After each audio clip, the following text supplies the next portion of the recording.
Tel, un monde nouveau vous appelle.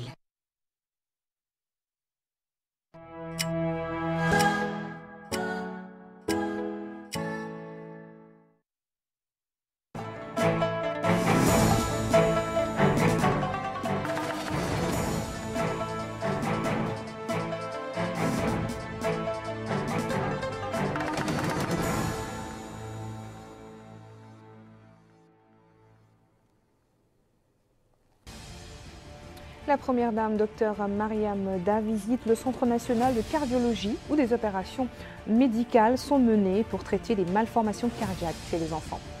Le ministre de l'Hydraulique et de l'Assainissement supervise l'inauguration du projet d'alimentation de la Morata de Djigueni et l'arrondissement administratif de Waynesville. Notre pays commémore la journée internationale de soutien aux victimes de la torture. Voilà pour les titres, bonsoir et merci de vous joindre à nous. La première dame, Dr Mariam Da, a visité aujourd'hui le Centre national de cardiologie où elle s'est informée sur l'action de la mission de l'initiative Nebedat des Émirats arabes unis qui mène depuis le 15 du mois courant des opérations médicales pour traiter les malformations de cœur chez les enfants. La mission de l'action est placée sous le haut patronage de la première dame, a pour but de faire profiter de ces interventions 200 enfants, dont 100 enfants subiront des opérations à cœur ouvert. Malika Nikli. Des dizaines d'enfants atteints de malformations cardiaques sont bénéficiaires d'opérations chirurgicales pour les traiter grâce à cette collaboration entre le Centre national de cardiologie et l'initiative émirati Nebedat sous le haut patronage de la première dame, Dr Mariam Da. La mission a pour but de faire profiter de ces interventions 200 enfants, dont 100 subiront des opérations à cœur ouvert. Une campagne qui a donné espoir à des dizaines de familles et à leurs familles. Le gouvernement, soucieux de la santé et du bien-être des populations, ne ménage aucun effort afin que ceux-ci reprennent goût à la vie. Dans la grande salle du Centre national de cardiologie, d'amples explications ont été données quant au rôle et à l'objectif de cette campagne qui a vu le jour grâce aux liens de fraternité et d'amitié qui lient notre pays et les Émirats arabes unis. Dans son allocution, le ministre de la Santé, M. Mourtal Ould-Dahi, a indiqué que cette opportunité ne peut passer sans rappeler les relations privilégiées existant entre la Mauritanie et l'État des Émirats arabes unis, soulignant que ces campagnes médicales contribuent à limiter les décès au sein des populations et leur permettent d'éviter de grandes dépenses dont elles n'ont pas les moyens, tout comme elles ajoutent une nouvelle pierre dans la politique de la sécurité sanitaire suivie par le président de la République, M. Mohamed Ould-Cheikh El-Ghazouani. Il a ajouté que la présence d'une mission médicale d'une telle ampleur et d'une telle capacité est profitable pour de nombreux enfants du pays et qu'elle est une manifestation du bien et de la coopération menée par toutes les institutions de Mohamed Ben Rachid Al Maktoum pour les actions de bienfaisance et humanitaire et l'organisation Nebedat sous le haut patronage de la première dame. Il a enfin affirmé que le département de la santé ne ménagera aucun effort pour rendre disponibles tous les outils de la médecine, ses compétences, ses connaissances et ses domaines dans nos hôpitaux nationaux, soulignant qu'il s'agit là d'un engagement dicté par la volonté d'exécuter les engagements du président de la République, M. Mohamed Ould-Cheikh El-Ghazouani, relatifs au système sanitaire et au service des citoyens. À cette campagne participent, en plus de la mission émirati, de nombreux experts et spécialistes de divers pays du monde. Cette initiative met du baume sur le cœur des mères et donne une nouvelle chance aux enfants de vivre d'une façon normale. Cette mission est la plus importante effectuée par nos frères émiratis au-delà de leurs frontières. L'ambassadeur de l'État des Émirats arabes unis en Mauritanie, son Excellence M. Hamed Ghanem El-Meheri, a quant à lui précisé que la campagne Nebedat constitue un exemple mondial dans le traitement des maladies du cœur chez les enfants. Il a ajouté que l'État des Émirats arabes unis aspire toujours à impulser la coopération entre les deux pays frères. Cette campagne permet également de renforcer les compétences de nos staffs chirurgicaux en la matière. Le directeur du Centre national de cardiologie, M. Ahmed Oulbé, a indiqué que ces campagnes s'inscrivent dans le cadre de la politique de l'État, conformément aux engagements du président de la République, M. Mohamed Ould-Cheikh El-Ghazouani, relatifs à la santé, parmi les objectifs de laquelle figure la réduction de la mortalité des enfants de moins de 5 ans. Il a ajouté que le plus grand bénéfice de ces interventions est représenté par le transfert des compétences aux équipes médicales nationales, soulignant que ce stage direct permettra d'obtenir l'autonomie en chirurgie cardiaque chez les enfants dans seulement quelques années. Il a rendu hommage aux réalisations accomplies par cette campagne humanitaire qui a donné, grâce à Allah, un nouvel espoir dans la vie à des dizaines d'enfants, précisant que les résultats obtenus sont le fruit de la conjugaison des efforts de tous. La mission médicale Nabadat mène à Nouakchott des opérations cardiaques avec pour objectif d'en réaliser 100. Une cérémonie a été organisée hier soir à Ribat al-Bahra à Nouakchott en l'honneur des membres de la mission. Le ministre de la Santé a à cette occasion loué les efforts de tous. Aminata Khan. Cette réception est organisée au niveau du Ribat al-Bahr en l'honneur des membres de l'initiative Nabadat qui ont séjourné une semaine durant au Centre national de cardiologie et effectué plusieurs opérations à cœur ouvert. Présent à la rencontre, le ministre de la Santé, Mokhtar Ould Dahi, a d'emblée indiqué que la mission médicale Nabadat a réalisé avec succès 50 opérations de cathérisme cardiaque et 30 opérations à cœur ouvert. Le ministre a remercié lors de la cérémonie la première dame, Mariam Mitbadel-Dah, pour la réussite de cette intervention en plus de la fondation Ben Rachid El Mektoum, ajoutant que cette action est la plus importante de son genre, tant en ce qui concerne le nombre des opérations que des équipements utilisés qu'entreprend l'initiative Nabadat en dehors des États des Émirats arabes unis. Lui succédant, le chef de la mission médicale, Habib Mohamed El Yassem, a souligné que cette campagne qu'organise l'initiative en Mauritanie est composée d'une équipe médicale complète d'environ 45 personnes. Il a remercié les membres du staff national au niveau du centre de cardiologie pour leur coopération et la facilitation du travail, ajoutant que parmi les objectifs de l'intervention figure le transfert des expertises au staff mauritanien afin qu'il soit en mesure d'entreprendre le même genre d'opération sans recourir à une expertise étrangère. Il est à noter que la cérémonie a eu lieu en présence de la secrétaire générale du ministère de la Santé, de l'ambassadeur de l'État des Émirats arabes unis dans notre pays, du wali de Nouakchott-Ouest, du hakam de la Muqata'a de Tabrakzena et de plusieurs membres du gouvernement. Le ministre de l'Hydraulique et de l'Assainissement, Sidi Mohamed Taleb Amar, a supervisé hier l'inauguration du projet d'alimentation en eau potable de la Muqata'a de Djigeni et de l'arrondissement administratif de Ouenat Zbel. Pour la réalisation de ce projet, l'État a investi plus de 2 milliards MRU. Bokar Bailaba nous en dit plus. Le projet d'alimentation en eau potable de la Muqata'a de Djigeni et de l'arrondissement administratif de Ouenat Zbel est exécuté par l'État mauritanien en coopération avec le Fonds arabe pour le développement économique et social FADES. Et à cette occasion, le ministre de l'Hydraulique et de l'Assainissement, Sidi Mohamed Taleb Amar, s'est dit heureux de superviser la cérémonie de l'inauguration des composantes principales du projet d'alimentation des villes d'Ayoun, de Djigeni et de Ouenat Zbel en eau potable à partir du lac Dhar. Il a souligné que les eaux de ce lac sont d'excellente qualité. Et il a ajouté que pour la réalisation de ce projet, l'État a investi plus de 2 milliards de nouvelles ouguiyas. Ainsi, le coordinateur national du projet du lac Dhar, Mohamed Mahmoud, a précisé que le projet comporte 85 km de canalisation, une station de pompage d'une capacité de 43 mètres cubes par heure, 35 km de lignes électriques et 3 réservoirs de 500 mètres cubes, entre autres installations. Il a rappelé les efforts consentis par le département de l'hydraulique et de l'assainissement en vue de l'atteinte des objectifs du développement global et de la prospérité partagée. De son côté, le maire de la commune d'Ouenat Zbel, Jidoul Tahar, a loué cette importante réalisation, soulignant qu'elle s'inscrit dans le cadre des directives du président de la République visant à assurer l'accès des populations aux services de base. Au niveau de la localité de Hassi Salek, relevant de la commune d'Ouenat Zbel, le ministre de l'Hydraulique et de l'Assainissement a visité certaines réalisations exécutées dans le cadre de la composante de l'assainissement. Pour le renforcement de ce projet, 107 infrastructures d'assainissement ont été réalisées au niveau de la wilaya de Hota Sharqi, au profit de plusieurs écoles et postes de santé, dans le cadre du projet hydraulique et assainissement financé par l'Agence française de coopération. Enfin, le ministre de l'Hydraulique et de l'Assainissement, Sidi Mohamed Taleb Amar, a visité le réservoir de l'arrondissement d'Ouenat Zbel, où il a donné le signal de démarrage officiel de l'alimentation en eau potable de cette ville. La Mauritanie célèbre aujourd'hui la journée internationale pour le soutien aux victimes de torture autour de la réflexion, les conditions carcérales et droits des personnes privées de liberté en Mauritanie. Retour à Bokar Baylaba. Le 26 juin est l'occasion chaque année de faire appel à toutes les parties prenantes, y compris les États membres de l'ONU, la société civile et les individus à travers le monde pour s'unir et soutenir les personnes victimes de la torture.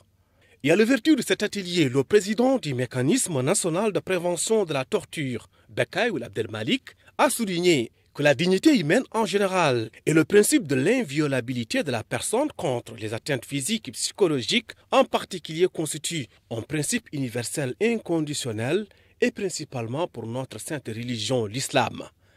Il a ajouté que partant du principe d'indépendance juridique dont jouit le mécanisme national de prévention de la torture, celui-ci œuvrera au renforcement et au maintien du système des droits de l'homme en Mauritanie en général et des droits des détenus et des personnes privées de liberté en particulier. À son tour, le président de la Commission nationale des droits de l'homme, Ahmed Salem Ould Bouhabayni, a indiqué que la Commission est un organe efficace et utile pour définir les politiques publiques dans le domaine des droits de l'homme, car il façonne et éclaire l'opinion publique, notamment en ce qui concerne l'interdiction de la torture. Et il a ajouté que la Mauritanie a reconnu le crime de torture comme un crime contre l'humanité en adoptant une loi spéciale contre la torture et en mettant en place le mécanisme national de prévention de cette pratique. Pour les Nations Unies, aucune cause ne peut justifier la torture dans le monde et le chemin reste encore long dans le processus de l'élimination de cette pratique.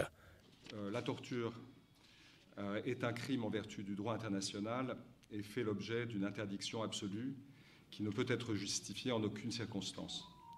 Par la résolution 52-149 adoptée le 12 décembre 1997, l'Assemblée générale des Nations unies a proclamé le 26 juin Journée internationale des Nations unies pour le soutien aux victimes de la torture en vue d'éliminer totalement la torture et d'assurer l'application effective de la Convention contre la torture et autres peines aux traitements cruels, inhumains et dégradants, qui a été adoptée en 1982 et est entrée en vigueur le 26 juin 1987, ratifiée par la Mauritanie en 2012. La torture avilit chaque personne et tout ce qu'elle touche, y compris les tortionnaires et les systèmes et États où elle accourt. Seuls 129 des 189 États membres de l'Organisation des Nations Unies ont ratifié la Convention contre la torture et autres peines ou traitements cruels, inhumains ou dégradants qui est entrée en vigueur le 26 juin 1987. Le Conseil de la langue arabe en Mauritanie a organisé hier à Nouakchott une conférence sous le thème « La langue arabe au Fouta Toro » présentée par le magistrat Ahmed Hirokide.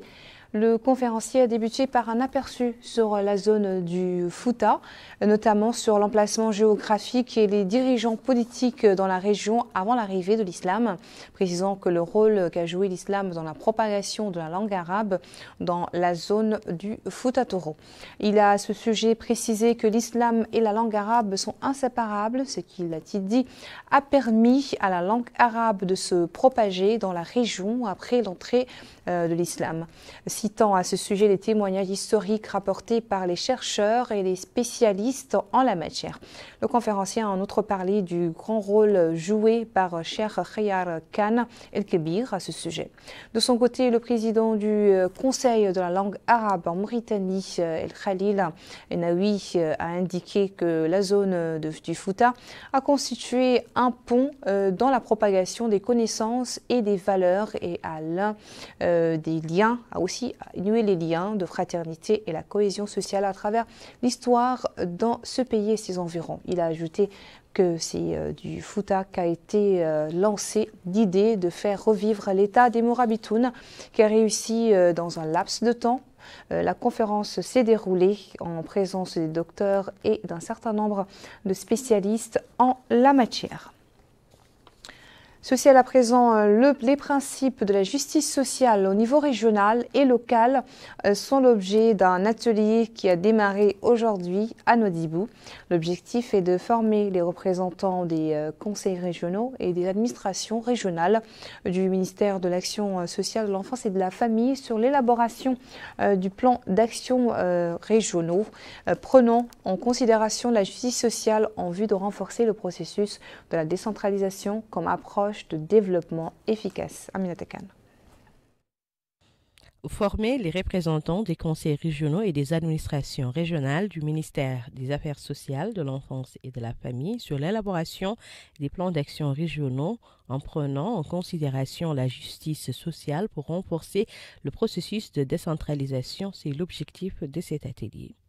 Le wali de la wilaya de Dakhlet Nouadhibou, Yahya Ould Cheikh Mohamed Val, a déclaré que le développement local occupe une place importante dans le programme du gouvernement et que cela a été traduit à travers de différentes politiques et stratégies nationales que le gouvernement s'applique à mettre en œuvre. Madame Mariam Mitsidi Ali, vice-présidente du conseil régional de Nouadhibou, a loué l'organisation de cette rencontre qui, dira-t-elle, va contribuer au renforcement des capacités dans le domaine de la justice sociale au niveau local et régional.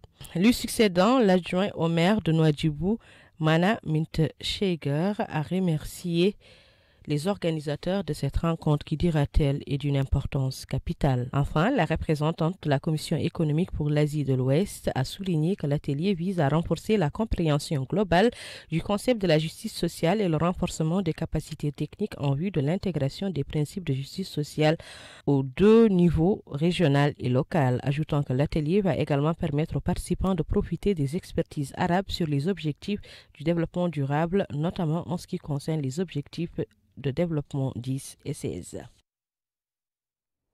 Cap sur la wilaya de Licheri, où la direction régionale de l'éducation nationale a organisé une cérémonie marquant la fin de l'année scolaire, occasion idoine pour primer les élèves et le staff pédagogique. Bokar Baylaba.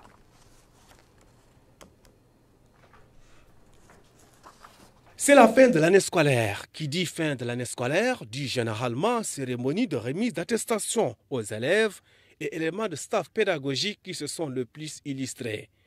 En Inchiri, cette tradition est toujours en vigueur. D'ailleurs, la direction régionale de l'éducation nationale a retroussé les manches pour organiser une rencontre marquant ainsi la clôture d'une année scolaire riche. Et c'était en présence du conseil du wali de l'Inchiri chargé des affaires politiques et sociales et d'autres autorités administratives et élus locaux. L'occasion pour le directeur de la DREN en Inchiri, Ahmed El-Moudda, de mettre en relief l'intérêt qu'accordent les hautes autorités du pays à la réforme du système éducatif national.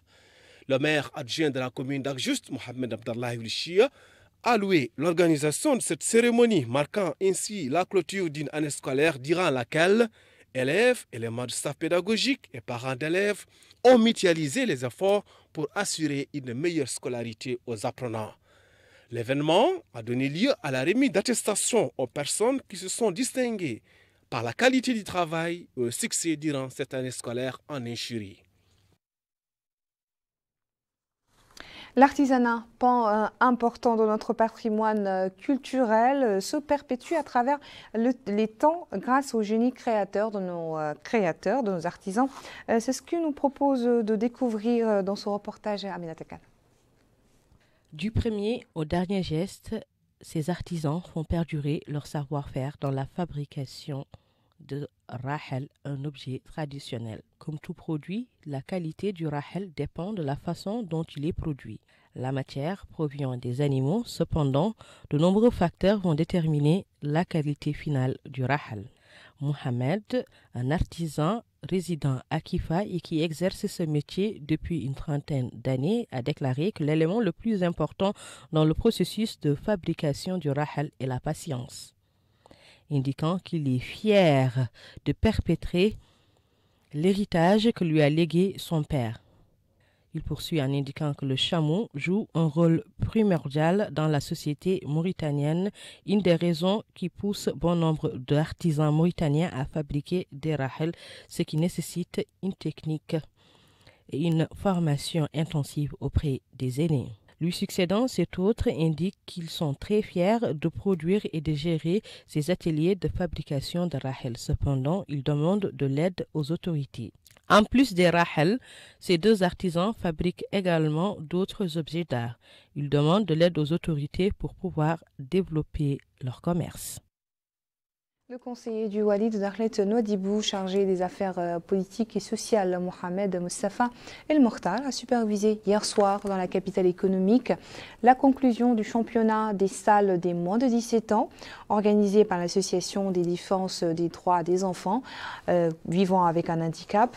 À cette occasion, la présidente de l'association, Fatima Sissa, a confirmé que son association vise à travers ses activités à faire progresser la frange des enfants, à défendre leurs droits et à les intégrer dans la société par l'éducation.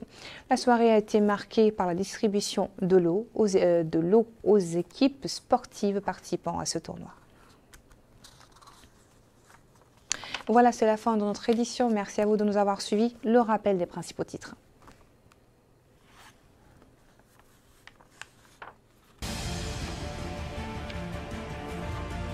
La première dame, Dr Mariam Da, visite le Centre national de cardiologie où les opérations médicales sont menées pour traiter les malformations cardiaques chez les enfants. Le ministre de l'Hydraulique et de l'Assainissement supervise l'inauguration du projet d'alimentation de la Mourata de Diguéni et l'arrondissement administratif de Wellesbill. La Mauritanie commémore la journée internationale de soutien aux victimes de la torture. Très bonne suite de programme sur El Mauritania et bonsoir.